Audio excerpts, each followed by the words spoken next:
Nakakaiyak, nakakakilig. Nakakatawa, nakaka-inlove. Dear MOR. Dear MOR, bago ang lahat ay hayaan niyong batiin ko po kayo ng magandang tanghali, Popoy at Bea. At masayang pakikinig naman sa lahat ng listeners ninyo. Ako nga pala si Dondon, 33 years old. Mulat ako sa hirap ng buhay, Popoy at Bea. Maaga akong nawalan ng mga magulang, kaya binatilyo pa lamang ako ay sanay na akong magbanat ng buto. Naranasan kong maging barker sa mga terminal ng jeep at mag-deliver ng pandesal sa tuwing umaga. Sa awa naman ng Diyos ay napagtapos ko naman ang sarili ko hanggang high school. Nakapag-apply ako bilang helper sa isang maliit na kainan dito sa amin at noong 18 anyos na nga ako ay nagpatulong ako sa mga kakilala ko para makapag-training at makapasok bilang isang security guard. Lahat ng ito ay nagawa ko nang dahil sa sariling sikap ko. Walang tumulong sa akin at tumulak kundi ang sarili ko. At ang inspirasyon ko sa pagtatrabaho ay ang kapatid kong si Marvin. Popoy at Bea, 9 na taong gulang si Marvin noong nawalan kami ng mga magulang. 14 anyos naman ako noon at nasa second year high school na. Paminsan-minsan ay sinasamahan niya ako sa pagdedilihensya ko ng pera. Pero kadalasan ay pinapaiwan ko na lang siya sa bahay. Ayoko rin kasing mapagod ang kapatid ko. Ang gusto ko lang na gawin niya ay ang mag-aral ng mabuti at makapagtapos nga ng kolehiyo. Kahit na hindi na ako makapagpatuloy sa pag-aaral, ayos na sa akin yun. Basta masiguro ko lang na maaabot ni Marvin ang mga pangarap niya. Kaya naman ginugol ko ang mga panahon ko para maghanap buhay at kumita ng pera. At napakabuti nga talaga ng Panginoon dahil napagtapos ko sa kolehiyo ang kaisa-isa at pinakamamahal kong kapatid.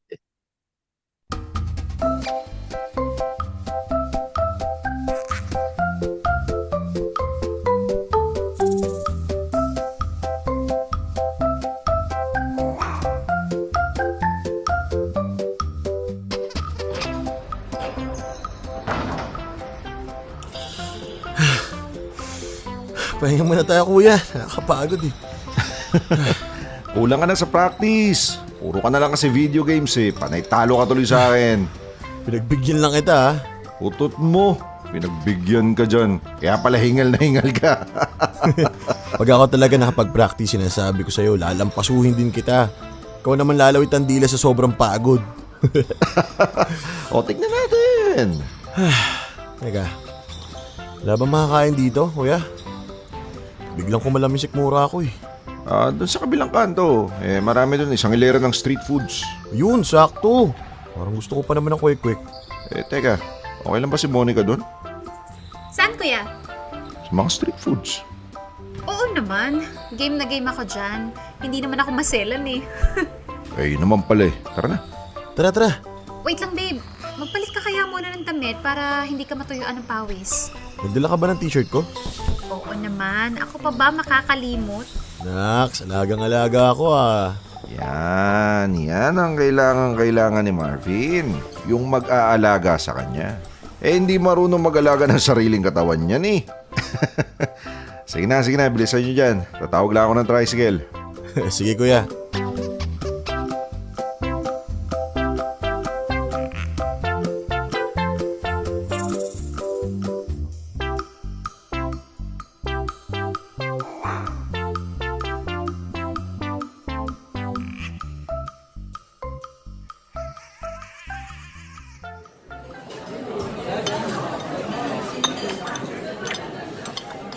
Kumusta pala sa work mo, Monica? Okay naman, kuya. Medyo nakakapagod lang, pero hindi naman masyadong toxic. Hindi okay. Alam mo, ito nga si Marvin. Patagal ko na sinasabihan na maghanap na rin ng trabaho. Para hindi naman nakakayang tingnan. Siya itong lalaki. Tapos siya pa yung walang trabaho. Nag-a-apply naman ako kuya eh. Medyo inaalat lang talaga. Sus. Kung di ka sana nag-resign dun sa call center na pinasukan mo noon, di ka sana tambay ngayon. Kuya, grabe naman kasi yung environment doon eh. Sobrang toxic. Oh, bakit si Monica? Nakakapag-stay naman sa work niya. BPO din naman yun ha. Magandang BPO kasi yung napasukan niya. Siyempre may magagandang company din naman. Inalas lang talaga ako doon sa napasukan ko. Hayaan mo, babe. Tutulungan kita mag-apply sa company namin para hindi ka na mahirapan sa pag-a-apply kung saan-saan. Ayos yan. Para kung sakaling matanggap siya doon, may magbabantay na sa kanya. Lo, di naman kailangan na magbabantay sa akin eh. Mabait naman ako ah. Sus, hindi daw. Nung nag-aaral ka nga, ilang beses ako napatawag sa eskwelahan nyo eh. Noon yun. Siyempre bata pa ako noon. Medyo immature pa ako mag-isip. Parang kahit ngayon naman eh. Immature ka pa rin mag-isip, babe. Ah, ganun. Pinagkakaisa niyo akong dalawa. Biro lang. Biro na may konting real talk. Uy, sino kaya ito nag-text? Sino yun kuya? Si paring Roy. Nag-aaya ng inuman eh. Bakit ano meron? May birthday daw dun sa kanila. Kapatid niya yata. Tara, sama mo ko. Oh, wala ba kayong lakad ni Monica? Wala naman, di ba babe? Wala. Pero hatid mo muna ako sa amin, babe, ha? Oo naman. Ayun naman pala. Sige, sabihin ko na si Roy. Tapos sumunod na lang kay mamaya, ha? Kuya. Pwede bang hiramin yung motor mo? Walang iya. Nag-aatid ka ng jowa mo. Sige na. Yan mo, papalitan natin ng bago yung luma mong motor pag nagka-work na ulit ako. Sabi mo yan, ha? O sige na. Basta, sunod ka na lang mamaya.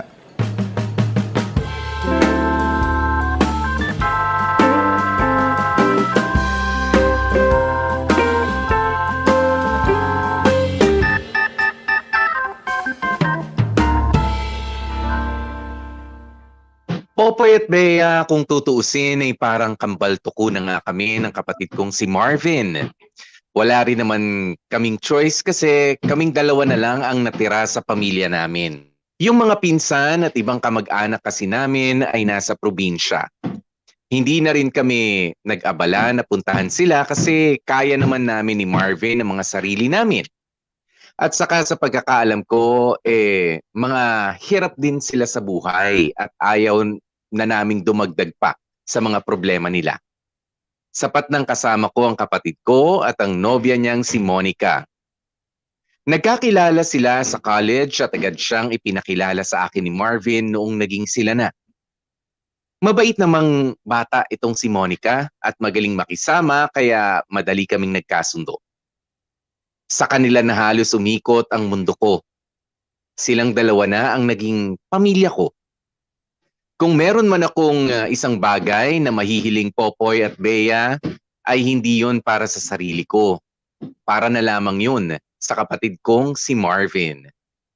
Gusto ko sanang makapag-umpisa na rin siya ng sarili niyang career. Total, ay graduate naman siya ng kolehiyo. Kahit hindi na siya maging ubod ng yaman, kahit hindi niya na ako maisama sa pag-asenso niya sa buhay, okay lang. Ang gusto ko lang ay ang masigurong magkakaroon siya ng magandang kinabukasan.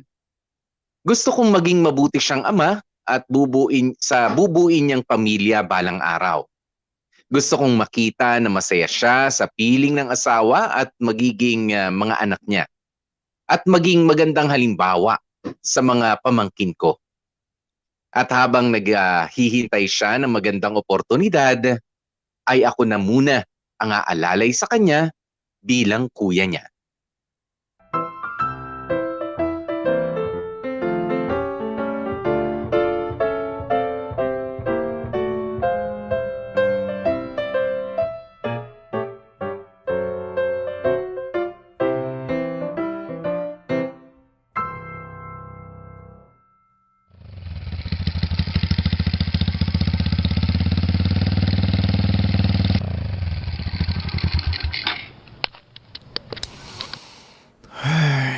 Pagod. Sakit ng buong katawan ko. Ba't walang tao dito? Hindi pa umuwi si Marvin?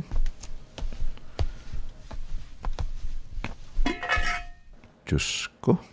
Wala man lang sinaing. Saan nagpunta yung taong yun?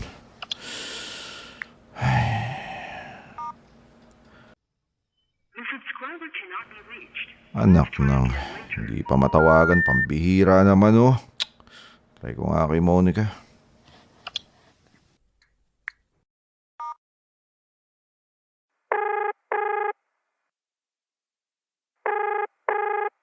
Hello, kuya.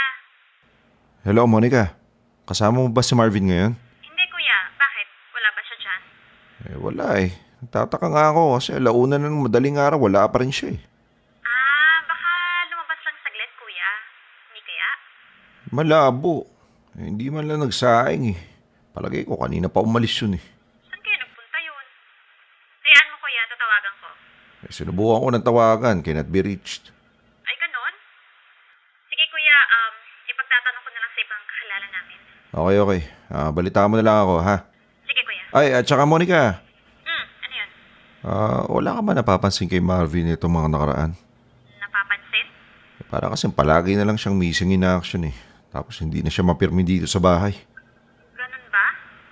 Basta kapag kasama mo siya, wala ka ba napapansin na kakaiba sa kanya? Wala naman, kuya.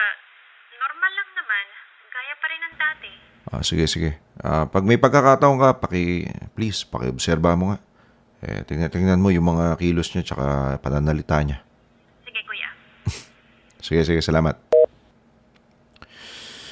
Ay, makabili na lang muna ng kanin sa kanto.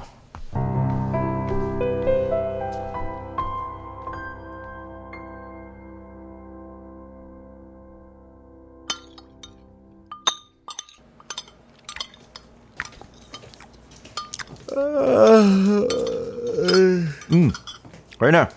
Alam kuya. Ayan. Mitlog na maalat tsaka kamatis. Mumumug lang ako.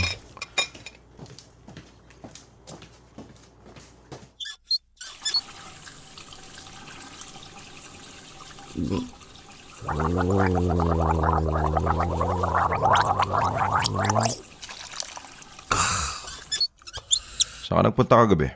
Diyan lang sa kabilang barangay. Diyan lang? Hindi mo man lang naalalang magsaing? Siya na kuya na wala sa isip ko eh. Alam mo namang pagod ako galing sa trabaho, di ba? Ano bang meron sa kabilang barangay at palagi ka nalang pumupunta doon? Wala, ano lang, mga barkada lang. Napapatambay minsan. Anong minsan? Palagi ka mo. Halos hindi ka na nga pumipirme dito sa bahay. Aba Marvin, malaki ka na. Hindi na pwede yung puro ka na lang barkada. Ano pa plano mo sa buhay mo?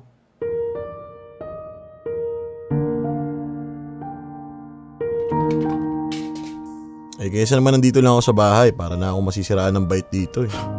Hindi ko naman sinasabing dito ka lang maghapon o magdamag. Ang gusto kong sabihin, maghanap ka ng kahit anong pwede mong gawin na kapaki-pakinabang. Bakit? Masyado na ba ako nagiging pabigat sa'yo? Hindi yun ang ibig kong sabihin. Ang akin lang, kailan ka ba magseseryoso sa buhay? Hindi naman pwedeng palagi ka na lang aasa sa akin. Paano kung may mangyaring masama sa akin? Paano ka? Paano mo bubuhayin yung sarili mo? Kaya ko ng sarili ko. Hindi naman ako bata eh. Yun na nga. Hindi ka na bata pero wala ka pa rin plano sa buhay mo. Sinasayang mo yung lakas mo sa mga bagay na wala namang kabuluhan. Tignan mo nga yung sarili mo, oh. Ang payat-payat mo na. Yung mga mata mo, lubog na sa kakapuyat. Alam mo mukha ka ng adik eh. Grabe naman. Kaya ka nahihirapan maghanap ng trabaho. Kasi sa itsura mo pa lang, parang wala ka nang gagawing mabuti. Paano kapag kakatiwala namang kumpanya na ina-applyan mo kung sarili mo pa lang, hindi mo maalagaan na maayos? Marvin, pwede ba? Bawas-bawasan mo na yung pagtatambay-tambay mo na yan. Kilala mo ako. Minsan lang ako magsalita. Hindi kita pagagalitan kung wala akong nakikitang mali sa mga kinikilos mo. Huwag mo nang hintayin na magka-problema ka pa ng malaki bago mo ayusin yung buhay mo.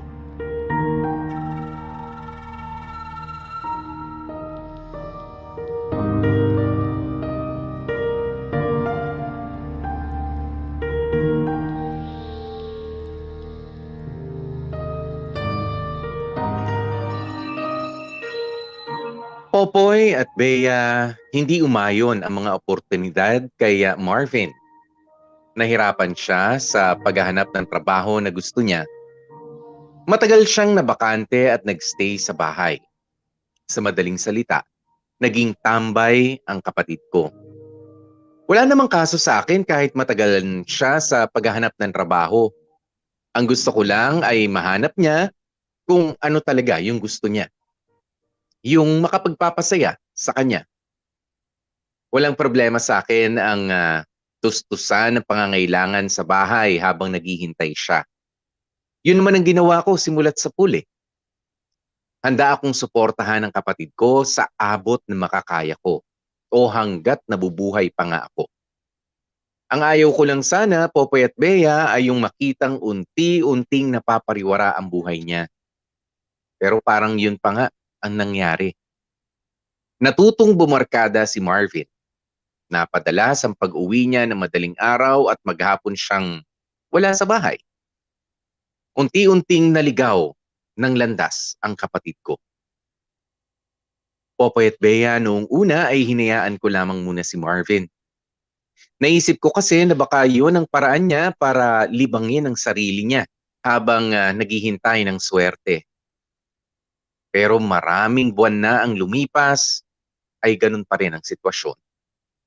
Sinubukan kong pagsabihan siya pero parang wala siyang naririnig. Sa isip-isip ko, darating din siguro yung panahon na marirealize si Marvin na kailangan niyang seryosohin ang paghahanap ng trabaho. At habang hindi pa dumarating ang araw na yon, ay nandito lamang ako para alalayan siya.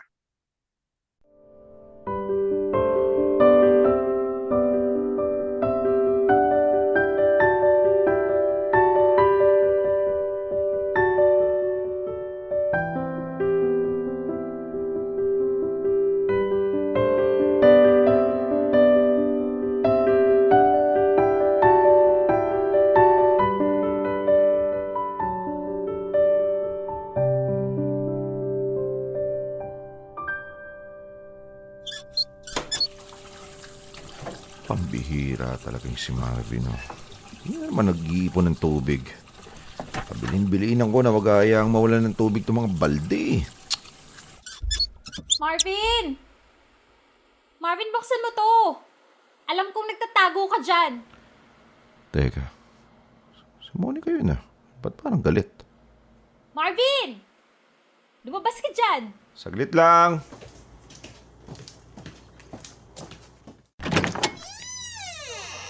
Oh, Monica, bakit? Anong problema? Nasaan si Marvin? Oh, si Marvin. Oh, di ba magkasama kayo? Nagpaalam pa nga kayo sa akin kagabi. Teka.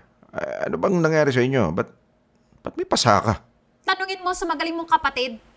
Paano ko nga tatanungin? Wala nga siya dito. Hindi pa siya umuwi mula kagabi. Sinungaling.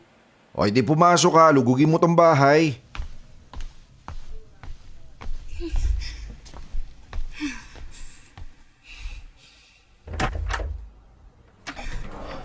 Walang niyang Marvin.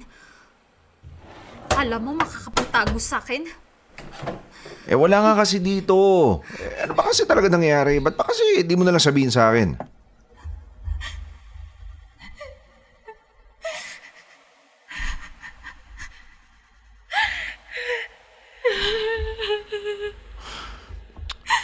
Teka, nag-away ba kayo? Hindi ba kayo napagkasunduan? Nakikita mo itong mga pasako, diba? Si Marvin lang naman yung may kagagawa ng lahat ng to. Ano? Alam mo ba? Muntik na niya ako mapatay kagabi. Teka, parang imposible naman yata yung sinasabi mo. Kilala ko si Marvin. Hindi niya magagawang manakit ng babae. Yun ang akala mo. Akala mo kilala mo pa si Marvin? Pues para malaman mo, malaki na yung pinagbago ng kapatid mo. Hindi na siya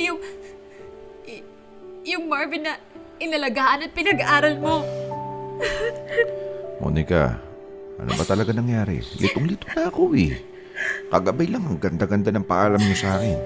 Sabi niyo magse-celebrate lang kayo ng anniversary niyo. Ba't umiiyak ka na? Ano, sinaktan ka niya? Binugbog niya? Paano? Tsaka bakit? Si Marvin, nagda-drugs. Nag-a-addict yung kapatid mo, Kuya Dondon.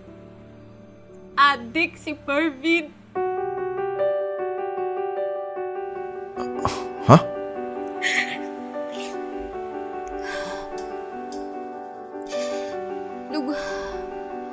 Nung una, pinilit niya akong subukan ko rin. Siyempre, hindi ako pumayag. Sinaway ko pa nga siya eh. Kaso hindi siya nakinig. Doon na siya nag-umpisa magalit. Nakipagtalo ako. Hanggang sa nasigawan ko siya. Doon na niya ako sinaktan. Paulit-ulit niya akong sinampal, sinuntok, sinabunutan, sinakal. Demonyo na yung kapatid mo, Kuya Dondon. Demonyo na si Marvin.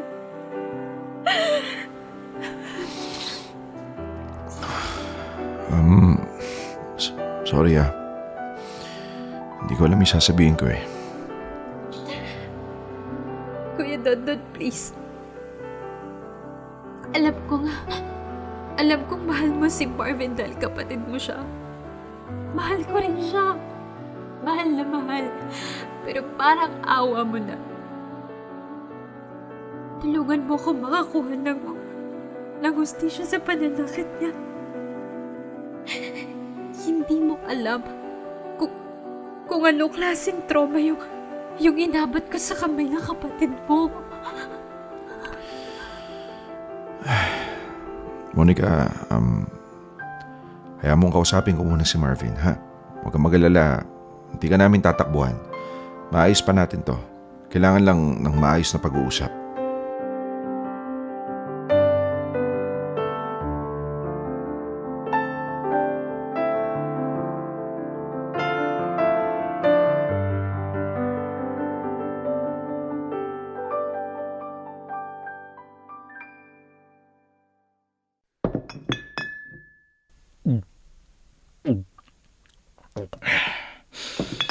Parang hindi naman kapani-paniwala yung kwento ng Monica na yun, pare. Sinabi mo pa. Pero hindi. Kitang-kita ko talaga sa mata niya na takot siya. Halatang na-trauma talaga siya. So naniniwala ka sa kanya? Well, isa lang ang paraan para makumpirma ko yun. Kailangan ko makausap si Marvin. Paano mo kakausapin hindi pa nga umuuwi, di ba? Baka nga nagtago na yun eh. Ewan nga pre. Gulo-gulo na rin yung utak ko eh. Parang alam mo yun, sasabog na. Naiintindihan naman kita. Mahirap nga naman kasi yung pinagdadaanan mo. Buong buhay mo kasama yung kapatid mo eh. Biruin mo, inalagaan mo siya mula pagkabata tapos ganun lang yung mangyayari. Mapapariwara ang buhay. Yun na nga eh. Pakiramdam ko, kasalanan ko kung bakit naging ganun siya eh. Masyado ko siyang kinonsente eh. Dapat noon pa lang eh. Nung nakakalata na ako na iba yung kinikilos niya, dapat sinita ko na siya eh. Huwag mong isipin na ikaw ang may kasalanan ng lahat. May sariling pag-iisip yung kapatid mo. Kung ano man yung nangyayari sa kanya ngayon, sarili niyang pasya yun. Palagay mo pre, kung may mga magulang kaya kami, mangyayari kaya lahat ng to? Ewan, hindi ko alam. Pero marami naman ako nakikita na lumaki na walang magulang pero maayos ang buhay. Nasa tao lang talaga siguro yun. Sakit lang kasi pre, wala akong ibang ginawa kundi yung maging mabuting kapatid. Lahat ng sakripisyo ginawa ko. Lahat ng hirap pinagdaanan ko na para lang mabigyan ng maayos na buhay si Marvin eh. Tapos ganito lang pala yung mangyayari. Pagsubok lang yan pare. Nakalampasan mo rin yan. Hayaan mo bukas. Magtatanong-tanong tayo sa kabilang barangay. Baka isa sa mga barkada niya yung tumulong sa kanya para makapagtago. Mahahanap din natin yung kapatid mo. Maayos din natin lahat to.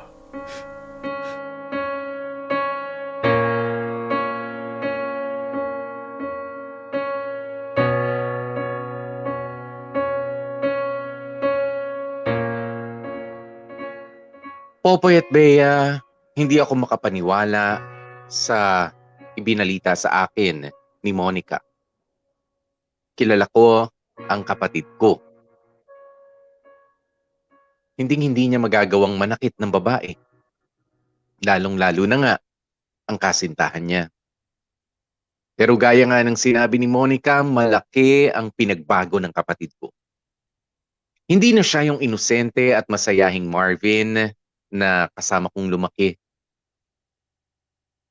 Hindi maganda ang naging epekto sa kanya ng pagiging bakante at walang ginagawa sa matagal na panahon.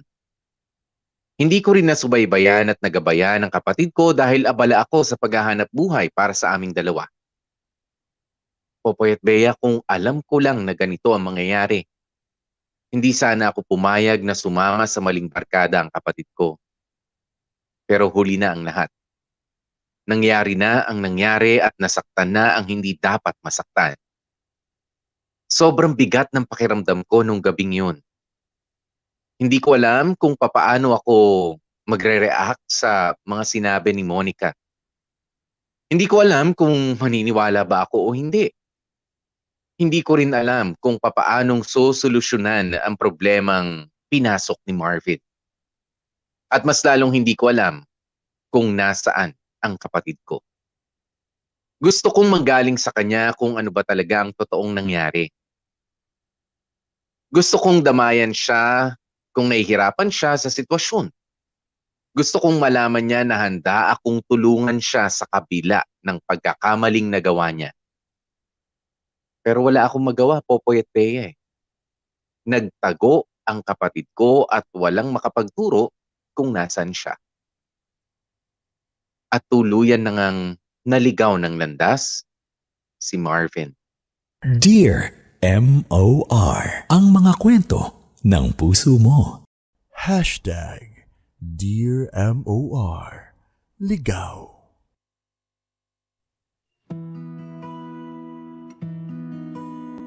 Popoy at Bea, hindi naging madali sa akin na tanggaping tuluyan na nagbago na nga ang kapatid kong si Marvin. Hindi ko lubos maisip na yung dating inaalagaan ko ay ibang tao na nga ngayon. Paulit-ulit kong sinisiksik sa isipan ko na baka hindi totoo ang lahat. Sana nagbibiro lamang ang girlfriend niyang si Monica. Sana umuwi ang kapatid ko at sabihing walang katotohanan ang lahat. Pero lumipas pa ang ilang araw na hindi nagpakita si Marvin. Sinubukan kong hagilapin siya sa mga taong nakakakilala sa kanya. Sa mga barkada, mga kapitbahay, dating kaklase, at kung saan-saan pa. Pero wala akong nahanap na kasagutan. Sa puntong yun ay mas lalo akong nag-alala para sa kapakanan ng kapatid ko. Kahit hindi ko siya nakakausap, alam kong nahihirapan na siya sa sitwasyong kanyang kinaroroonan. At pagod na rin siya sa pagtatago.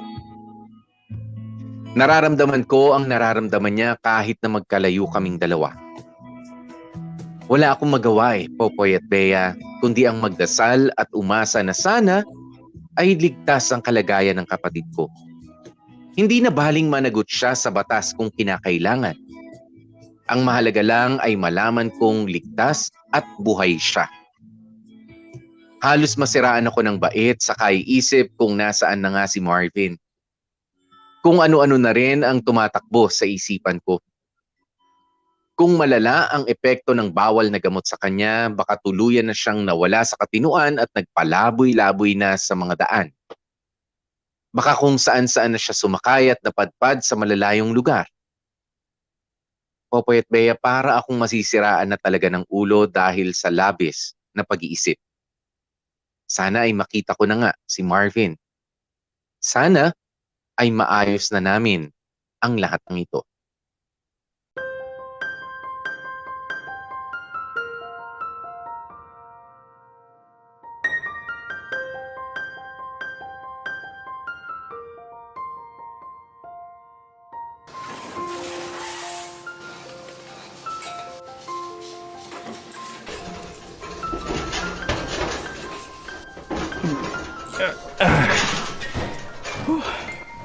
Grabe, hirap naman baklasin ito. Pare, merienda muna. Sige pare. Ito, pandesal. Sobra sa almusal ko eh. Binaon ko na lang kaysa papakin ng langgam. Para kay Marvin dapat to, no? Wala pa rin bang paramdam? Wala pa rin, pre. Saan naman kaya nagtago yung utol mong yun? Nag-aalala na nga ako. Kung totoo yung mga sinabi ni Monica, malamang wala nang matinong taong matatakbuhan si Marvin. Malamang kung sino man yung kasama nun ngayon, saling bad influence. Saklap, no? Kung tutuusin, biktima lang din naman yung kapatid mo eh. Pero dahil may nagawa siyang mali, kailangan niya patuloy managot sa batas. Dapat ang dinidiin dito yung mga barkada niyang halangang kaluluwa eh. Ganito pala yung pakiramdam ng mga magulang na may anak na pariwara, no? Hindi mo talaga maiiwasang sisihin yung sarili mo. Mapapatanong ka talaga kung saan ka nagkulang eh. O kaya, kung saan ka sumobra.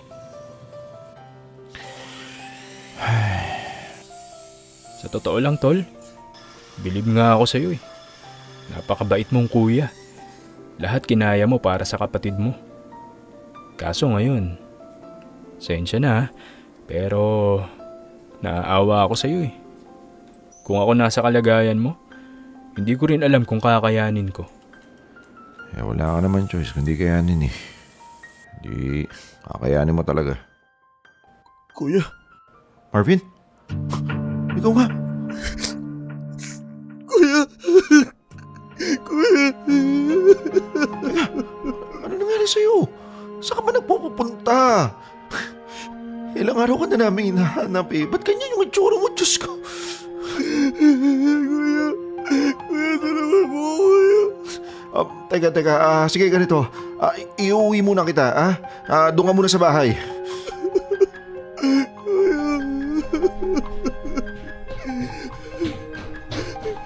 Parang Roy! Oh, Pakisabi kay boss, mag-half day lang muna ako, ha?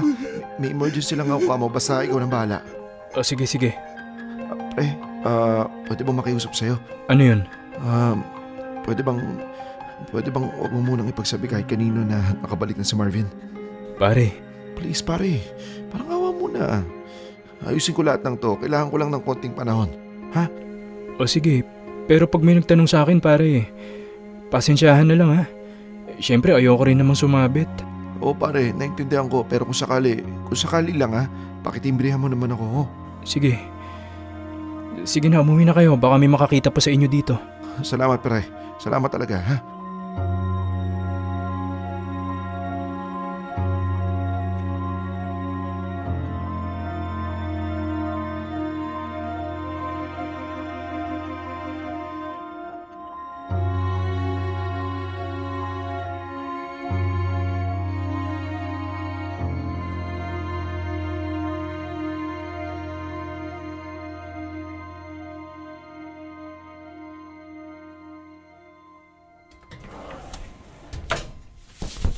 O ito, pagbihis ka na muna bago kumain. Salamat, kuya. Ano ba kasing nangyari sa'yo, bata ka? Hindi ko rin alam, kuya. Basta lutang ang isip ko. Nung bumalik na ako sa Katinuan, saka ko lang nabasa yung mga text mo. Pati yung pagbabanta ni Monica. Natakot ako kaya kung kanino na lang muna ako nakatulog. Paano kaya ngayon to? Malaking problema tong pinasok mo eh. Kuya, sorry. Hindi ko ginusto mangyari lahat to. Marvin, kung nakita mo lang kung anong ginawa mo kay Monica, takot na takot yung tao. Na-trauma siya sa mga ginawa mo. Kuya, pinagsisisihan ko lahat yun. Wala na ako sa Katinuan kaya ako nagawa yun. Alam ko namang hindi mo magagawa yun eh. Kaya lang, hindi mo kasi pwedeng ikatwiran na na-impluensyahan ka lang ng bawal na gamot kaya mo yun nagawa. I mean, wala kang lusot doon. Kuya, makukulong ba ako? Kaya ayoko doon. Ayoko sa kulungan. Ayoko makulong, kuya. Kuya, tulungan mo ako. Kuya. Marvin, malaking kasalanan kasi itong ginawa mo. Kailangan mong harapin lahat ng to. Mukhang desidido pa naman magdemanda si Monica. Kuya, kausapin mo si Monica, please. Pakiusapan mo siya, kuya. Ayoko makulong. Magbabagong buhay na ako, pangako yan. Huwag mo lang hayaan na makulong ako, kuya. Parang awa mo na. Shhh. Huwag kang mag-alala. Hindi ko hayaan na makulong ka, ha? Gagawin natin ang paraan yan. Kung kailangan lumuhod tayo sa harapan ni Monica para wag niyang ituloy yung kaso, gagawin natin. Salamat, kuya. Pero Marvin, kung ano man yung kahinatnan ng lahat ng to, ihanda mo na yung sarili mo, ha? Ihanda? Anong ihanda? Bakit? Akala ko baka kausapin natin si Monica. Oo nga, pero hindi natin hawak yung desisyon ni Monica. Yun lang yung kaya natin gawin. Ang pakiusapan siya. Pero nasa kanya pa rin yung pasya kung itutuloy niya yung demanda. Makukulong ako? Di pa natin alam. Pero gagawin natin ang lahat ng pwede natin gawin. Basta huwag ka na ulit alis, ha? Huwag ka na magtago kung saan-saan. Hindi na baling mahirapan tayo pareho. Basta ang mahalaga, pagkasama nating haharapin to.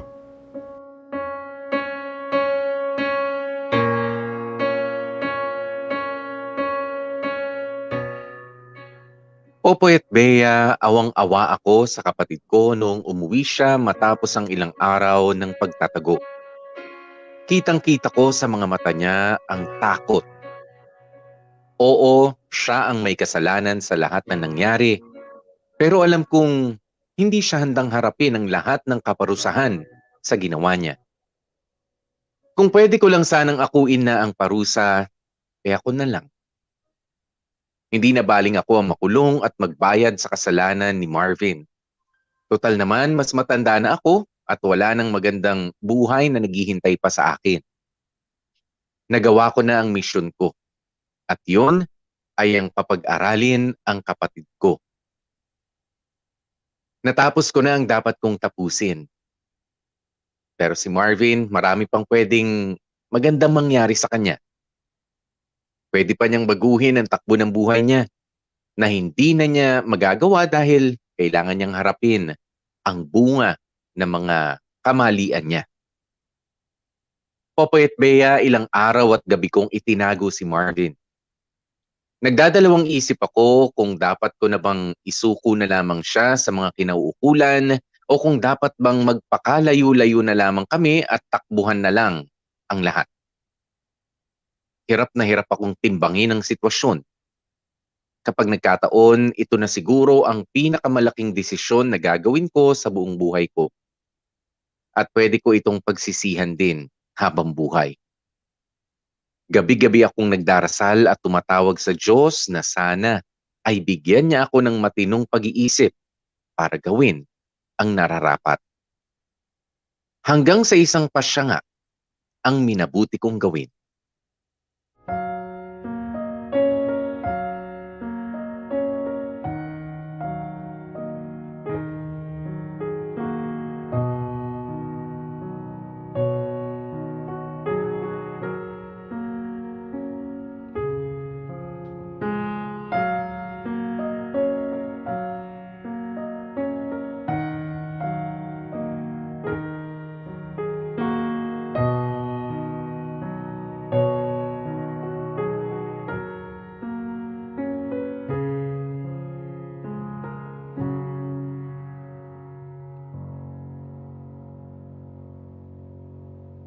Sigurado ka na ba sa gagawin mo, pare? Yung totoo? Hindi. Hanggang ngayon, nagdadalawang isip pa rin ako eh. Hindi na ba talaga mapapakiusapan si Monica? Hindi ko pa sinubukan eh. Pero alam na ba niya na nakauwi na si Marvin? Hindi pa. Try mo lang. Baka naman lumambot pa yung puso nun. Sana nga pre. Mamaya sasabihin ko na sa kanya. Pero kung ano man yung maging pasya ni Monica, dapat siguro ihanda mo na yung sarili mo. Kinondisyon ko na naman yung utak ko pero kahit kailan, hindi ako magiging handa. Hindi naman kita masisisi. Kapatid mo yun eh. Buong buhay mo, siya lang yung kasama mo. Tapos ngayon mahihiwalay siya sa'yo. Ba't ba kasi kailangan pang humantong sa ganito eh? Ito na lang isipin mo pare. Kung itutuloy-tuloy mo yung pagtatago dyan sa kapatid mo, baka lumala lang yung kaso niya. Ngayon, kung haharapin nyo to ng magkasama, malay mo gumaan pa yung parusa niya. Yun nga lang din ang iniisip ko. Pero alam mo, sa totoo lang, hindi ko pa rin talaga ma-imagine eh. Nagawa talaga ni Marvin yun? Ibang nagagawa ng droga sa tao, pre. Yung mga mababait, nagiging demonyo. Kahit nga ako, hindi ako makapaniwala nung kinuwento ni Monica yun eh. Pero nung nakakausap ko na si Marvin, parang ibang tao na yung kaharap ko eh. Nakikiramay ako sa pinagdadaanan nyo, pare. Kaya nyo yan. Sigurado ako malalampasan nyo rin lahat yan. Basta, pag kailangan mo ng tulong, o kahit na makakausap lang, nandito lang ako, ha? Salamat, pre, ha.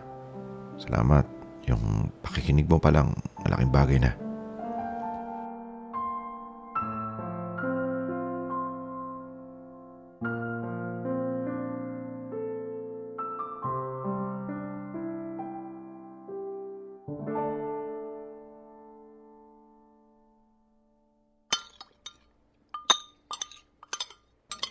Oh, tapos ka na kumain? Oo kuya, matutulog na ako. Sigurado ka, di ka man lang yata nabusog sa kinain mo eh. Kakain na lang ako mamayang hating gabi pag nagutom ako. Kumain ka na ng marami para tuloy-tuloy na yung kain mo. Maya na lang kuya, inaantok na ako eh. Diyos ko, sana tama itong gagawin ko.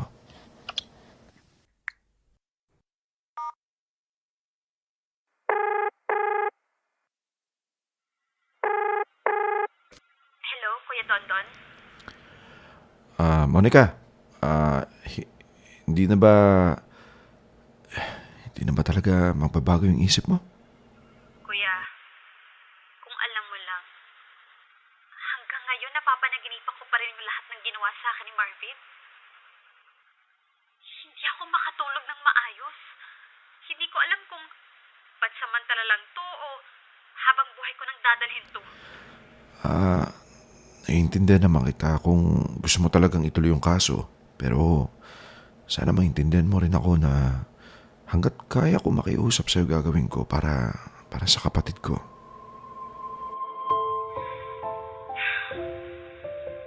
Pasensya na talaga, Kuya. Buo na ang loob ko. Tulong ko na lang sa sarili ko to. Hindi ako makaahon sa lahat ng sama ng loob hanggat alam kong hindi pa napaparusahan yung taong may kagagawa ng trauma ko. Okay. Sige. Ihanda mo na yung sarili mo. Papunta na kami dyan. At huwag na huwag kayong magkakamaling tumakas.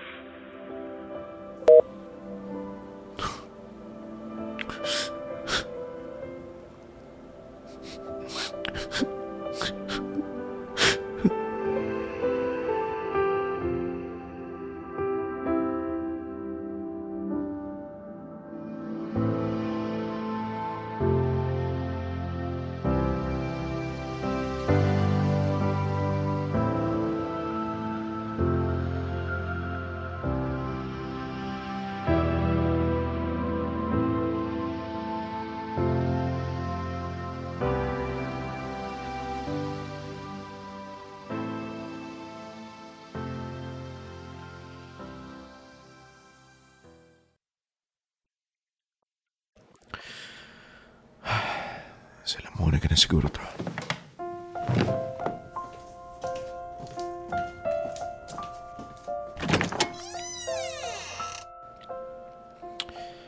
Chief, good evening po. Good evening, sir. Nasaan si Marvin? Nasa kwarto, nagpapahinga. Monica, sa uling pagkakataon, makikiusap sana ulit ako. Hindi na ba talaga pwedeng daanin na lang natin to sa areglo?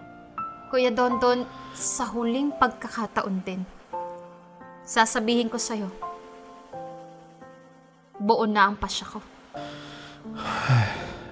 Sige. Marvin, pwede ka bang lumabas saglit? Bakit kuya? Monica? Kuya, ano to? Bakit may mga kasamang pulis si Monica? Marvin, sumuko ka na lang na maayos para hindi tayo magka-problema. Sige na, pusasan nyo na. Kuya! Akala ko ba hindi ako makukulong? Kuya, tulungan mo, kuya! Kuya, wag! Kuya! Tulungan mo ako! Marvin, pasensya na ha. Tawaran mo yung kuya. Ayoko makulong! Kuya, tulungan mo, kuya!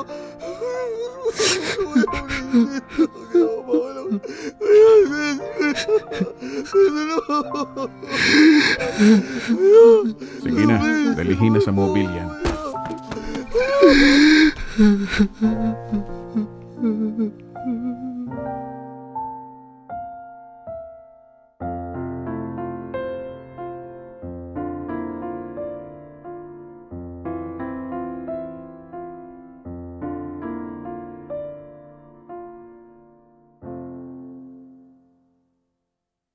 Popoy at Bea, daig ko pa ang pinagsakluban ng langit at lupa noong mga oras na isinuko ko si Marvin sa otoridad.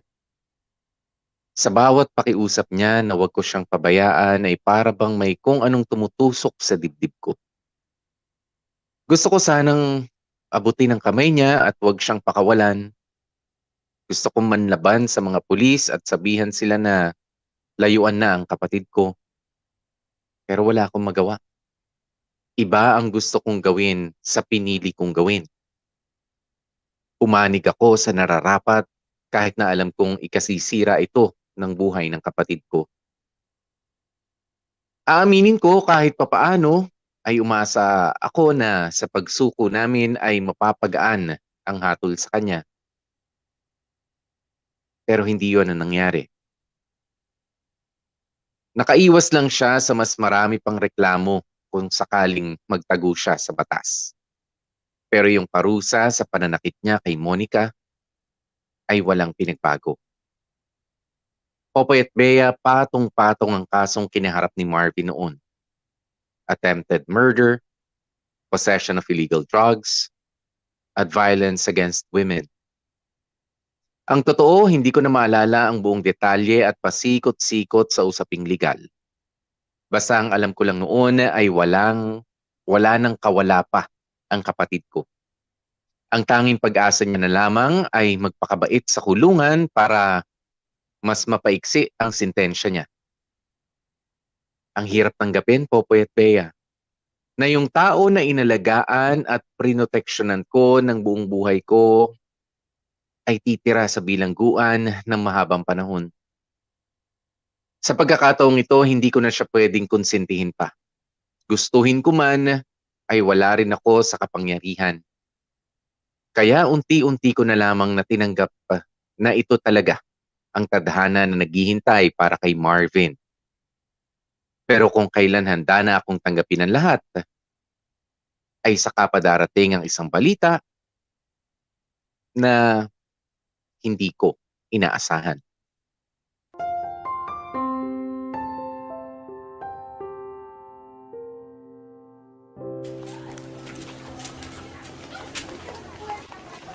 Tao po. Parang Roy. Tao po. Saglit lang. O pare, napadaan ka. Pare. Isusoli ko lang itong mga tools na hiniram ko sa'yo. Ilang linggo na sa akin yan eh. Kaya naman baka kailanganin mo na. Sus, wala yun. Magsasabi naman ako sa'yo kapag kailangan ko eh. Teka, nananghalian ka na ba? Oo. Katatapos lang. Kape gusto mo? Ay, naku, hindi. Okay na ako. Sus, alak. Huwag mo sabihin tatanggi ka pa. Tara na. Matagal-tagal din tayong hindi nakapagkwentuhan eh. Ay, sige na nga eh. Mukhang kailangan ko rin ng makapaglabas ng singaw eh. Alam ko naman yun. Tara, pasok ka. Salamat ha.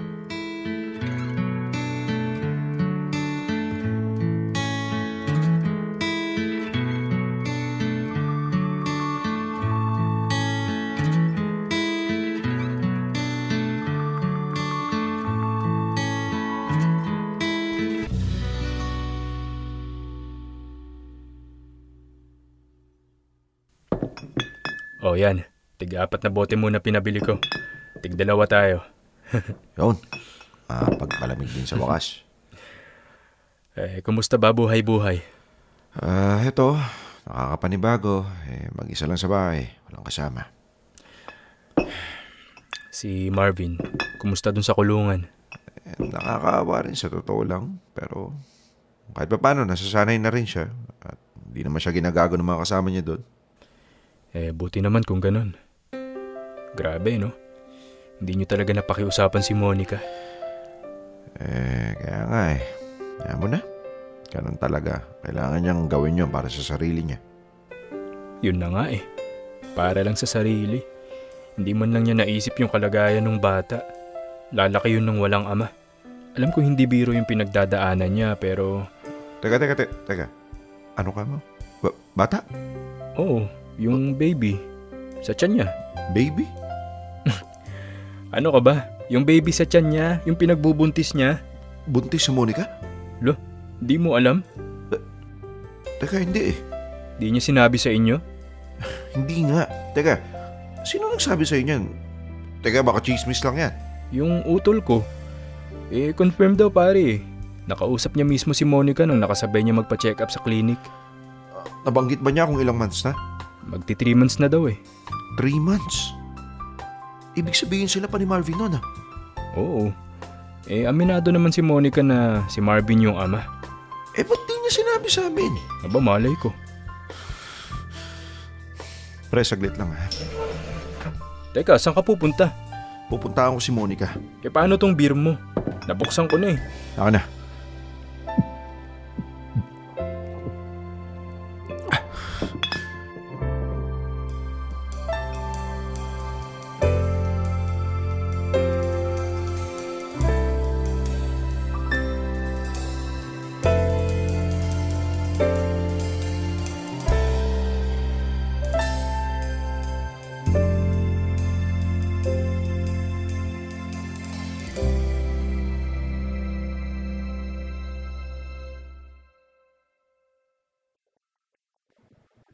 Monica! Monica! Tao po! Kuya Dondon? Pwede ba kita makausap? Tungkol saan? Sa'yo at dyan sa baby mo. Alam mo na pala. Sige, pasok. Ba't di mo sinabi sa amin? Para saan pa? Wala naman na kami ni Marvin. At saka, wala na rin man siyang may tutulong sa akin Dahil nasa kulungan na siya. Pero pwede niyo pang mabago yung sitwasyon. Anong gagawin ko? Iaatras ko yung kaso para mapalaya si Marvin, ganun? Oo. Hindi ba yun naman ang tamang gawin? Tamang gawin! Wow! Naririnig mo ba yung sarili mo? Hahayaan kong makalaya yung taong gumawa ng kahayupan sa akin? Monica, iba ng sitwasyon mo ngayon. Magkakaanak na kayo ni Marvin. Kung dati, oo, sige. Naiintindihan ko na kailangan mong hanapin yung hustisya sa sarili mo. Pero may bata nang involved ngayon. Hindi ba dapat inuuna mo yung kapakanan ng bata?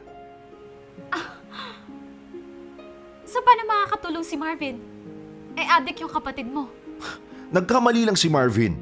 Naligaw lang siya ng landas. Pero hindi masamang tao yung kapatid ko. Madaling sabihin para sa'yo kasi hindi ikaw yung nabiktima niya. Hindi mo nakita kung gaano kawalang ya yung kapatid mo habang lang mo sa droga. Monica, pwede pa namang magbago si Marvin Sigurado akong kaya niyang maging mas mabuting tao lalo na ngayon. May dahilan na siya. May mahuhugutan na siya ng inspirasyon. Duda ako dyan. Monica, please, sana naman pag-isipan mo. Pinagsisisihan ni Marvin lahat ng nagawa niya. Kung bibigyan mo lang siya ng isa pang pagkakataon, pwedeng mabago lahat ng tuwi. Matutulungan mo siyang mabago yung buhay niya. Matutulungan mo yung sarili mo na tuloy makalimot sa sakit. At matutulungan mo yung magiging anak niyo. Alam ko wala ako sa tamang posisyon para sabihin to, pero sana matutuhan mong magpatawad alang-alang sa ikabubuti ng lahat. Pag-isipan mo sana, Monica. Pag-isipan mo.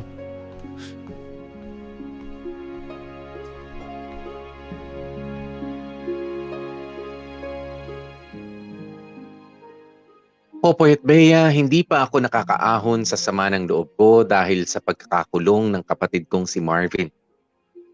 Dumating pa ang isa pang problema. Alam kong desisyon ni Monica na iluwal at palakihin ng mag-isa ang anak nila, pero bilang kapatid naman ni Marvin, hindi ko maiwasang isipin ang kapakanan ng pamangking ko. Kailangan ito ng isang ama. Gaya ng lahat ng bata sa mundo, mas magiging maganda ang kinabukasan niya kung magkakaroon siya ng buong pamilya. Kaya sinubukan kong pakiusapan si Monica na iurong na lamang ang kaso na isinampa niya laban kay Marvin. Pero parang bato na talaga ang puso niya. Hindi ko lubos maisip na sa isang pagkakamali ng kapatid ko ay tuluyan ng makakalimutan ni Monica ang lahat ng pinagdaanan nilang dalawa. Hanggang ngayon, Popoy at Bea, ay hindi ko pa nasasabi kay Marvin ang tungkol sa bagay na yun. Ayokong bigyan siya ng isa pang alalahanin habang nasa kulungan siya. Ang totoo, hindi ko rin alam kung bakit ako sumulat sa inyo, kayong alam kong sensitibo itong kwento na ibabahagi ko. Siguro gusto ko lang ding maglabas ng sama ng loob. Sobrang bigat na kasi. Ang hirap ng pasanin para akong bibigay anumang oras. Kahit papaano ay gumaan-gaan na ang nararamdaman ko ngayong naibahagi ko na sa inyo ang kwento namin. Maraming salamat sa pagbabasa ng sulat ko, Popoy at Bea, at sana'y magsilbing aral ang kwento ko, lalo na sa mga magulang o nakatatandang kapatid na mahilig mangunsinti ng miyembro ng pamilya. Salamat sa buong team ng Dear MOR. God bless you all. Lubos na gumagalang, Dondon. Dear MOR. Ang mga kwento ng puso mo.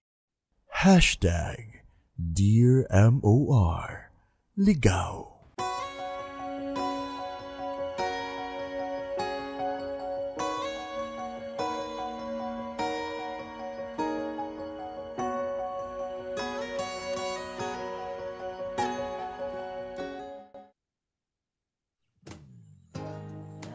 Mga kapamilya, oras na natin, it's 8 minutes makalipas ang 2:00 ng hapon, at yan na nga po, ano, ang mabigat at nag-iwan pa sa atin ng question na kwento ni Dondon para sa kanyang kapatid na si Marvin, na wala minsan maganda ang intensyon natin para tumulong sa isang tao, pero yung may katawan ay hindi na-appreciate yon, bagkos naligaw pa ng landas at binabato pa tayo ng problema, diba? At mga bitbitin.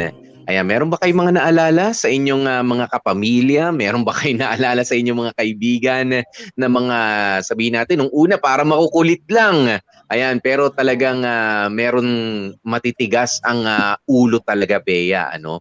But, syempre, marami rin tayong mga aral na natutunan dito. Katulad na lamang ng pagmamahal talaga ng isang kapatid. Mhm.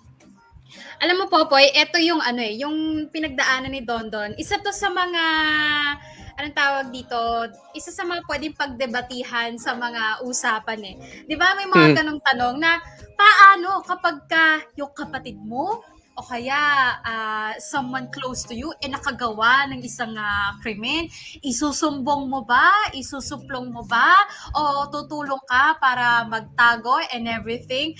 At alam mo, Papoy, ako honestly, hindi ako makabigay ng anong tawag dito, ng solid na sagot dyan kasi hindi ko pa naman nararanasan. Mahirap kasi mahirap pa sumagot, mag-assume na, naku, kapag kahit kamag-anak ko yan, o kaya kahit asawa ko yan, pag nakagawa ng mali, isusuplong ko yan, ganyan. Pero pag ikaw na yung napunta sa ganong sitwasyon, maguguluhan ka talaga. Kasi magtatalo talaga sa utak mo yung pagmamahal mo at the same time yung awa eh, 'di ba? Merong awa Yun- yun po, pagmamahal Yes. at awa doon sa kapatid mo, dito kay Dondon, doon sa kapatid mo o kaya sa kung sino mga Mhm. kamag-anak o kaibigan mo na nakagawa ng hindi maganda. And at the same time, yung konsensya mo Mhm. na itama yung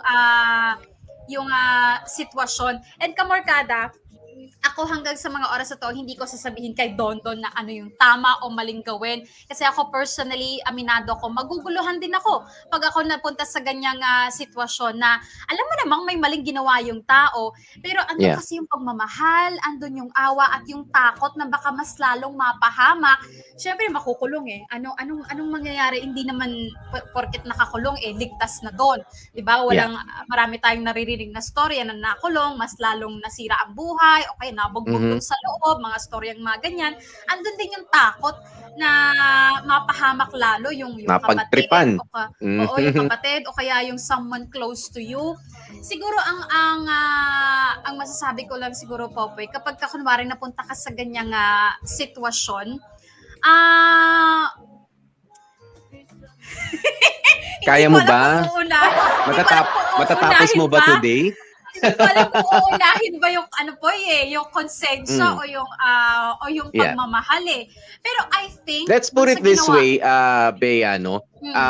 Ako meron talaga akong personal experience sa ganyan na talagang split second lang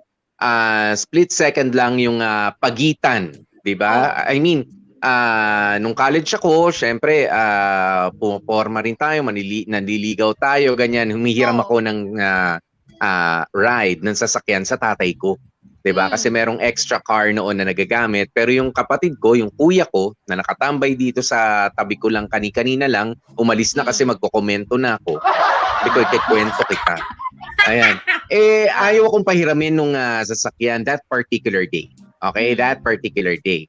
So nag-away kami, nagkasabihan ng masama, medyo nagkaangasan pa nga, sabihin na natin, o sige, bahala ka dyan. And then, just a few seconds after that, sumisigaw siya sa labas at merong, kumbaga, parang sa akin, bahala ka, maflatang ka dyan. Parang ganun. Diba, masiraan ka sana, ayaw mo magpahiram ng sasakyan, sasama ng loob mo.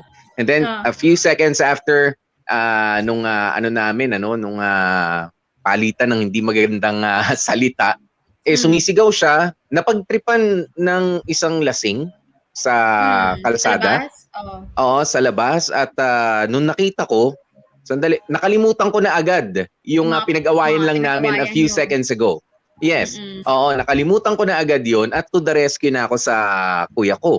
Ayan, at syempre, sabi ko pa nga sa kanya, kasi parang, alam mo yung magpapambuno sila nung taong pinagtripan siya, na lasing, medyo malaking tao yun, Bea, no? Parang mga 6-footer yung... Yung nantitrip? Yung nantitrip, medyo malaki. Sabi ko, malalaki din sabi naman ko, kayo hindi, mas matangkad ako sa kanya eh. Sabi ko, kilala mo ba to? Kala ko kasi parang joke time, Bea. As in, parang joke time yung nangyari. Kaya nandun na ako sa harap nilang dalawa. Sabi ko, kilala mo ba to? Ewan ko dyan, hindi ko kilala yung na yan. Alam na. O, diba? Di ako naman, hindi na nagdalawang isip dahil makikita mo sa mukha ng kapatid mo, diba? Nagsasabi ng totoo at hindi. Talagang, ayun na, kumbaga, kami na nagpambuno niya kuya. O, diba? Hero ako. Pero ibig sabihin ko, to the rescue ka kahit ano pa yung nangyari. 'Di ba? Kahit ano pa yung nangyari. Kanina lang, literal na kanina lang. Hindi pa ako humihinga ng 10 times. 'Di ba? Hindi pa ako humihinga ng 10 times. Ganun kabilis na magpalit ang ang emosyon towards doon sa galit na galit tayo pero gusto nating tumulong. Ayan. At syempre, 'di ba, diyan nalabas yung blood is thicker than water. 'Di ba, na kasabihan. 'Di ba, kahit nag-away kayo kanina, eto meron siyang kaaway, hindi mo naman kaaway, kinailangan dahil kapatid mo. But sometimes, 'di ba, nakakalungkot din na kapag yung mga magkakapatid na minsan ngayon, lalo na pagka pinag-usapan mga property, 'di ba, mga nagpapatayan. Pero hindi na yan nakakagulat. 'Di ba? Hindi na yan nakagulat. I mean, as early as the Adam and Eve story, 'di ba? Simula ng isilang ang mundo ay meron ng magkapatid na nagpatayan ng dahil sa pabor. 'Di 'di ba? It's the Abel and Cain story, 'di ba? Doon pa lang meron. Pero meron ding mga katulad ni Dondon na gagawin ko ang lahat para sa kapatid ko, 'di ba? Kahit na parang mali na isuko siya, pero yun kasi ang nasa batas, may pananagutan siya, 'di ba? Are you doing the right thing by doing that or mali ka? Kaya para sa akin, ano ba yung makatulong din sa kapatid mo? 'Di ba? Kung kailangan niya, he needs help. I mean, alam mo na nag-a-addict yung kapatid mo. Siguro ang pinakamaganda na lang na naging deal nitong si Dondon sana, pero sa tingin ko kung may konting pera pa si Dondon, no, is to strike a deal na i-rehabilitate yung kapatid niya. Mag-enroll mo talaga siya doon, hindi na sa kulungan, iurong mo yung kaso, sabay nating ihatid siya sa rehabilitation center. That could be the best option, 'di ba? Para pagka naging maayos na yung kapatid ko, I mean, rehabilitation center, hindi naman yan garantiya na madidetoxify, maalis talaga yung bisyo ng tao, no? Pero with what happened, 'di ba? Yun siguro yung pinaka-maayos, pinaka-magandang deal with Best Monica. option. With Monica na magiging ina na rin ng anak nila ni Marvin. Na eto pa, Popo yan, na eto pa yung isang pinoproblema din ni Dondon. Alam mo, bago yun napansin ko eto kay Dondon, syempre, given naman na mahal niya yung kapatid niya and everything. Kaya lang mga kamorkada, minsan may tendency kasi tayo, lalo na kapag mahal na mahal natin kapatid natin, na tayo yung gumagawa ng solusyon, tayo yung parang namomoblema dun sa problema nung kapatid mo, tayo yung parang kumbaga, tayo talaga yung nagpapaka-savior and everything. Pero eto sanang tandaan yung mga kamorkada, no? Kahit anong solusyon yung ibato mo, kahit anong turo mo and everything, kung wala sa puso ng tao na yun, ng kapatid mo, na magbago, kung hindi niya talaga intensyon na gagawa ng paraan yung sarili niya, walang mangyayari. Walang hindi uusad yung tao na yun. Kasi hindi ikaw mismo yung makakasagot dun sa problema, kundi yung kapatid mo mismo, Dondon. Ngayon, halimbawa, eto, sa dulo ng kwento niya, eto naman yung pinaproblema ni Dondon. Yung ang tawag dito, para kasi sa kanya, unfair yung ginagawa o yung ginawa ni Monica, na alam mo yung solohin yung bata, hindi ipakilala ko kay Marvin or whatsoever. Pero you have to understand, Dondon, no, at mga kamorkada, no, hindi naman ginagawa ni Monica yun dahil trip lang niya. Binugbog siya utang na loob. Ilang beses siya sinaktan ni Marvin. Imagine the trauma na pinagdaanan to ni Monica. Tapos eto nga, meron pa silang anak. So you have to understand na bigyan mo muna ng time si ate mong Monica na alam mo yon, get her life back. Focus on the child more than problemahin kung asan yung tatay, kailangan ng tatay. Yung kasi chinichika ni Dondon kailangan ng tatay niyan, ganyan. Well, Dondon, I'm not sure kung saan taong ka nakatira, pero nowadays, hindi po, para sa akin lang, Popoy, no? Hindi porke may tatay, magiging buo na yung bata. At hindi porket walang tatay, hindi mabubuo yung pagkatao ng isang bata sa kanyang paglaki. Kung si Monica, kinaya niyang lagpasan itong challenge na pinagdaanan niya kay Marvin, I feel like kaya din niyang alagaan, palakihin yung bata on her own. Nang hindi humihingi ng tulong kay Marvin. At intindihin nyo, natatakot yung babae, dahil kasi utang na loob, nasa kulungan pa si Marvin. Hindi pa solid na, alam mo yun, nare-rehab, gumagaling, umaayos. So, wag nyong puwersahin yung isang bagay para lang masabi na kailangan ng tatay, kailangan buo yung pamilya. Kailangan ng lumabas yung kapatid mo. Kailangan ba talaga ng tatay nung bata o kailangan mo na yung kapatid mo na nasa labas ng kulungan? I think it's the latter. Feeling ko gusto mo nakalabas na yung oo, hindi pa pero ibig sabihin nga natin dito is maganda sana pa rin yung intention mo na naman para sa kapatid mo, but with all due respect doon sa nangyari nga kay Monica, ilang beses or isang beses siyang nasaktan at ganun na yung kanyang naging response. Seryoso yung trauma na sinasabi niya, na pinagdaraanan niya. Hindi yan biro. Kasi sabihin na natin, kapag half-hearted ka, pwede mong iurong ang kaso. Diba? Mahal ko pa rin siya, nasaktan niya ako, yes, natatakot ako sa kanya, pero sige, iuurong ko yan eventually. Pero ngayon, matigas siya eh. Ibig sabihin, ganun siya na natakot para sa buhay niya at para dun sa buhay ng bata na nasa sinapupunan niya na pala nung mga panahon na yun. Yung time na yun, Diba? di ba? Kaya sabi ko nga Don, with all due respect, gusto kitang kampihan, mabait kang tao para sa kapatid mo. Pero yung kapatid mo, sabi nga kanina sa kwento, nakadroga na siya, 'di ba? Nagdodroga siya at hindi siya yung kumikilos kundi yung droga yung nag-uutos sa katawan niya na gumawa ng mga ganong mga klaseng bagay. Pero pwede mo bang ikatwiran 'yan sa mga tao na hindi hayaan yung may sinapak siyang tao ron kasi adik 'yan eh. 'Di ba? Hindi naman pwedeng ganun. Oo, hindi talaga siya 'yan. Pagka hindi yan nakapag-drugs, mabait 'yan. Yes, ang dami ko rin kakilalang ganyan. Mababait talaga silang tao. Pero kapag ka nakadroga na, kapag ka hyper na hyper, mas lalo nga mabait yung iba eh. Energetic na energetic. Pero kapag ka pababa na o yung palanding na, doon ang mga bad trip, ang babaho ng amoy, ang babaho ng mga trip sa buhay, 'di ba? Hindi hindi natin pwedeng ikatwiran 'yan. May pananagutan talaga si Marvin and it's about time. 'Di ba? It's about time na pagbayaran niya at wag mo nang akuin bilang kumbaga dati kasi for the longest time inaako mo yung responsibilidad para sa kapatid. Pero isipin mo na lamang Don hindi lahat, 'di ba? Hindi nga lahat ng mga tinulungan natin ay gusto magpatulong.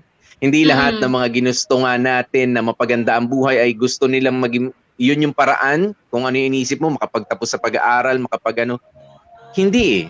'Di ba? May sarili na sila mga desisyon at disposisyon sa buhay. 'Di ba? Na hindi natin pwedeng mapakialaman, hindi natin pwede nating questionin, 'di ba? Pero at the end of the day, it's going to be their life and their decisions. 'Di ba? Ngayon, nakapag-decide itong si Marvin na makapanakit, magdroga, at gumawa ng hindi maganda. Hayaan mo sa ngayon. Sabi mo nga, nagawa mo na yung responsibilidad mo sa kanya. Hindi ko sinasabing pabayaan mo na yung kapatid mo. Ayun, It's just that pagbayaran niya yung kailangan niyang pagbayaran at ma-realize niya yung kailangan niyang ma-realize. Because some things na gusto nating ituro sa mahal natin sa buhay, sa kapatid natin, sa anak natin, ay hindi nila matututunan mula sa atin. Matututunan nila yan sa ibang tao at sa mga karanasan nila mismo sa buhay. Correct. So, let's stop making excuses for them, kamorkada, no? At saka kung feeling mo nagiging mabuting kapatid ka, well, erase that on your mind, no? Kapag ka tayo ay gumagawa ng excuse para sa mga kapatid natin or close friend, you're not being a good person. You're just tolerating that person and it's not helping them. Okay, hindi ka nakakatulong. Sorry, Don, to break to burst your bubble, pero hindi nakakatulong yung mga una mong ginawa na, alam mo yun, pagtotolerate dun sa kapatid mo. And sana nga mga kamorkada, intindihin muna natin itong si Monica. Naggalit pa at takot na takot pa. Hindi lang para sa safety niya. Feeling ko, Popoy, para dun sa safety ng Junanakay niya. Kasi unpredictable Unpredictable yung pwedeng gawin ni Marvin kung sakaling nakalabas siya. Pwedeng, sige, i-rehab, ganyan. Paano kung tumakas? May mga tendency ganyan. May mga nangyayaring ganyan. Lalo pa nga lumalala yung iba eh. Diba? O paano pag tumakas, anong mangyayari? Anong gagawin? Paano kung naisipang gumante? Kasi sabi nyo nga, nakadroga, yung drugs na yung nagdidikta sa utak niya. So, unpredictable. So, unahin muna natin yung safety ng lahat. Don? Lalo na nga ni Monica at ng Junanakay nila. Sabi ni Shinea Chan, I understand, Kuya Dondon, na mahal mo ang kapatid mo at siya na lamang ang pamilya mo, kaya gusto mo siyang tulungan. Pero, hindi sapat na dahilan yun para matutunan niya ang pagbabago. Siya lang ang makakatulong sa sarili niya. Sabi mo nga gusto mo siyang maging independent. Tama lang na harapin niya at tanggapin ang resulta ng pinili niyang landas. Kahit walang ama yung magiging anak ni Monica sa kapatid mo, have the faith. At bilang tiyuhin sa bata ay isipin mong may magagawa ka din para sa bata kahit hindi naman ikaw ang ama. Diba? Tama. Very well said, Shinea Chan. Support kung support, pero wag manguna. Diba? Sabi niya... Hindi pwede sigurong pag-usapan, pero wag na sanang panggalingan pa ng pwede makiusap, katulad ng ginagawa niya, naman siya, pero kumbaga, ino-open mo lang yung lines, pero wala ka munang ano, no? Let's not Hindi ka force nagsasabi na anything. iurong mo na. Eh baka sa pag-urong, magbalik lang rin sa pagdodroga yung kapatid mo. Mas maigi na nandun na lang sa ano, sa kulungan. Ito sabi ni Trina, Loresca, alam mo, pag mahal mo ang isang tao, mas maganda ipadamo sa kanya ang reality ng buhay. Kailangan malaman ni Marvin ang cons ng ginawa niyang kasalanan. Minsan, kapag tayo nadadapa, doon tayo natututo at nagigising para itama ang plano natin sa buhay. O, di ba nga? Sabi naman niya, Renny Boy, true ba to, Renny Boy? Kaya kung may mga kapamilya o kamag-anak kayo na alam nyong lulong sa pinagbabawal na gamot, may BADAC o yung Barangay Anti-Drug Abuse Council po tayo sa barangay doon. Sa barangay. Doon nyo na po muna unang isuplong para sa barangay pa lang, matulungan na po. Yun lang po, konting share ko lang ang kaunting kaalaman. O confirm nyo din yan. Kung Pwede meron rin. kayong ganyan sa lugar ninyo. At ma-distract muna tayo ng konti, no, Popoy, no? Ito kasi si Poy Barte, si Poy Rainmakers, aba nabuhay sa kanyang pa-super sticker, nagpadala ng Oo nga. 20 euros. Hi, Poy! We miss Thank you, Poy. Salamat Oh. nakahabol ka, buti naman. O ito pang si ano. Si Marvin, ang sabi niya, nakakatampo si ang Marvin. Dear MOR. Kapag addict, ang pangalan kong Marvin ang screen name. Wow. Screen name, Hustisya po. Si Marvin. Oy, Marvin, minsan na nga lang sumikat yung pangalan mo. Tsaka mga kamorkada, minsan naman hindi naman kami pumipili ng alias ninyo dito sa Dear MOR. Minsan yung letter sender, wag nga kayo. O eto si Raven Del Rosario, masingit natin, 55 Swedish krona. Relate ako kay Marvin. I remember the old me. I had the best of the worst sides. Never have I dealt anything more than difficult than my own lost soul. Ito si Raven. Nasa madilim Thank you, na part Raven. ng buhay dati. Oo. Salamat. At Thank you, di ba? thank you. Nasa tao.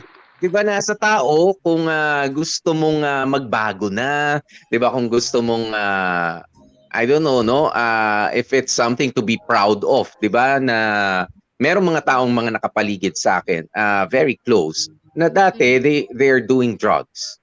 'Di ba? They're doing drugs, talagang addict. Kung addict, ginawa na ang lahat. Ginawa na ang lahat ng pamilya, tumulong na ang lahat, pero ayaw. Pero meron talagang pagkakataon na merong isang tao na nakapagpabago sa kanya. 'Di ba? Hindi kabilang dun sa pamilyang kinabibilangan niya. 'Di ba? Isang tao na you have to be really thankful for, 'di ba, na pinagbago itong taong ito. Kaya saksi ako na nag-decide siya diyan na magbago, suportahan natin. 'Di ba? Suportahan pa rin natin. 'Di ba? At ngayon, talagang mas naging malaki yung pakinabang sa kanya ng lahat. Imagine, siguro kung itong taong to, no, hindi ko na lang pangangalanan, ay nagpatuloy sa ganung gawain niya, I don't know kung ano kayang sitwasyon niya para sa kanyang pamilya, o kung meron ba siyang matinupang kapatid na kinakausap siya, o baka kung nasa katinuan pa siya ngayon. 'Di ba? Kaya meron there's always hope. 'Di ba? Kaya sa mga, sabihin na natin, sa mga makakapanood ng live streaming na ito, kung sakaling kayo po ay nag-a-addict, 'di ba? Gumagamit pa rin ng pinagbabawal na gamot, there is always hope. 'Di ba? Kung hindi mo makita yung hope na yan sa iyong family member, nandiyan ang mga kaibigan mo. Kung hindi pa rin sa mga kaibigan mo, from a total stranger, 'di ba? Or 'di ba, it is within you. Change is within you. Nasa sa loob mo. 'Di ba? Kasi kapag mali ang sinasabi ng pamilya mo, kahit alam naman natin tama sila dahil nasa impluwensya ka ng droga, mali sinasabi ng pamilya mo, yun ang dating sa'yo. Mali ang sinasabi rin ng mga kaibigan mo, hindi nakakasakay sa trip mo. At yung ibang tao, naiinis din sa'yo. I think hindi sila ang mali. Dapat ma-realize mo, ikaw ang may mali. 'Di ba? Ikaw na lang palagi yung kasi parang ikaw na ang may sariling mundo. 'Di ba? Kaya ang dapat baguhin mo ay yung sarili mo, hindi yung pagtrato sa'yo ng ibang mga tao. Yung iba kasi ganyan no? sa sobrang focus nila, Bea, na hindi ako pinapansin ng tatay ko, hindi ako pinapansin sa pamilya namin, hindi ako kuha ako ng atensyon, gagawa ako ng magdadrugs ako, ganyan. Kaya cool ako kaya doon ako sa cool na, alam niyo, ang mga cool na mga kaibigan, yung hindi nag-aalok ng droga sa mga kaibigan. Kaibigan. Oo, yun. Pero kapag yung yung mga nag-aalok ay dirty. Ayoko nang ganun. Kaya kamorkada, matuto kang Popoy, bumasa ng tao, makiramdam.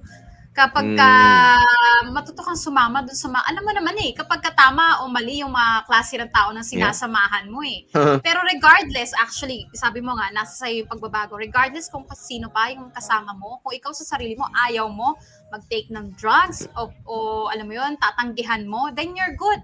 Kasi alam mo sa sarili mo hindi mo gusto. 'Di ba? Eto, teka lang, masimit ko lang si Chris Rolida. Minsan kailangan mo tiisin yung kapatid mo kung gusto mo talaga siyang matulungan. Miss you, Bea and Popoy, at nagpadala siya ng 50 stars. I thank you so much sa pa-comment mo at sa pa-stars mo, Chris Rolida. Ayan. Yeah, magpakabait ka na, Marvin. Malay mo, baka mabawasan na ang sentensya mo at maparole ka na. Ayan, in the near future. From Abigail Enriquez. Ayan. Thank you so very much. At pahabol pa niya, masarap makulong sa puso ng minamahal mo. Char lang. Para maiba lang naman. Ayan, thank you po. Salamat, Abigail. Ayan, at syempre maraming salamat din sa ating magagaling na mga bumoses, mga dramatista. Oo. Pasalamatan po natin lahat, pwera kay Bea, ha? Please. Bakit? Unahin natin si Don Don o Jag Kama, thank you so much. Si Marvin na nagkataon, nakamukha ni Marvin Agustin Dan Capusyon. Ayan, si Frenelyn Roy, Warley Alagaw, at yung Chief of, Kapulisan ba yan? Si Chico Martin ang gumanap. Ang nagsulat nito, si Warley Alagaw. Thank you so much, Warlito. At ang nag-edit si Joko Loco. And of course, pasalamatan natin ang nagdala ng kwentong ito. Ang best actress nga naman talaga, walang iba, Monica Ginampanan ni DJ Bea. Thank you so much, DJ Bea. I love you. Pero alam mo, no? Ang galing din talaga, the best talaga mga MOR dramatistas natin. Kasi, I don't know, kahit nakabukas sa mga mata mo, hindi mo na kailangang ipikit pa, may imagine mo yung bigat ng eksena, yung lungkot, yung mga pagbabago sa tema. Nung una, di ba, si Bea, para bang, kumbaga, ang ganda, ang gaan lang ng pagkikwentuhan nilang tatlo. Ayan, pero nung may nangyari na, halos hindi na tinatawag ng kuya si Dondon. Di ba, nasaan yung kapatid mo, ibig sabihin? Di ba? Parang na lang, parang siya natakot siya na bastos bilang babae na saktan sa ginawa ni Marvin. Alam mo yun, yan yung wala yung iba na gumaya sa Dear MOR, I must say. Yan yung yan yung ligaw. Oo, yung mga Ligaw. Oo. Papunta sa ligwak ka. Ay, nako, Popoy. Eto ka na nga. Uy, bago tayo mag-goodbye ng bonggang-bongga. Bukas, syempre, makakasama pa rin natin mga dramatista natin. At balita ko, ngayon pa lang, sige, bigyan na namin kayo ng appetizer. Ano ba ang pwede nating mapakinggan tomorrow? Give it to me, baby. Ngayong Biyernes sa Dear MOR. Well, iba na yung ngayon, pare. Mature na tayo. Tsaka, gaya nga ng sinabi ninyo, handa na tayong lumagay sa tahimik na buhay. #Dear MOR Kampihan. Nagbago, Marvin. Nagbago na si Marvin kinabukasan. O, ganyan po yung mga dramatista natin. Durugista ngayon, shala na tomorrow. O, di ba? Nagbago na siya. Kampihan! Di ba ganun yun? Dati gaganyan ka. Pagka magkakampihan na kayo sa mga patintero, sa mga maiba taya! Kampihan! Ganon. Agawan base. Yung kampihan. Yung sa amin kasi maiba taya Wala. Pagka panganak sa'yo, nung nagkaisip ka, thunders ka na agad. Hindi dumaan sa pagkabata. Hindi. Iba kasi sa amin, ang gamit talaga namin is maiba taya. O, kaya mataya-taya. Ganyan. Mataya-taya. Okay. Okay. Yan mga kapamilya, maraming salamat po. 2:34, nakasama nyo nga po kami. Ako po si DJ P, DJ Popoy, that's my Guapopoy. And of course, gorgeous me, Bea po. Yan, at syempre, lagi po namin paalaala, stay safe, stay healthy, at kahit ano nga po mangyari mga ka-family, umulan, umaraw, ay nako, stay happy.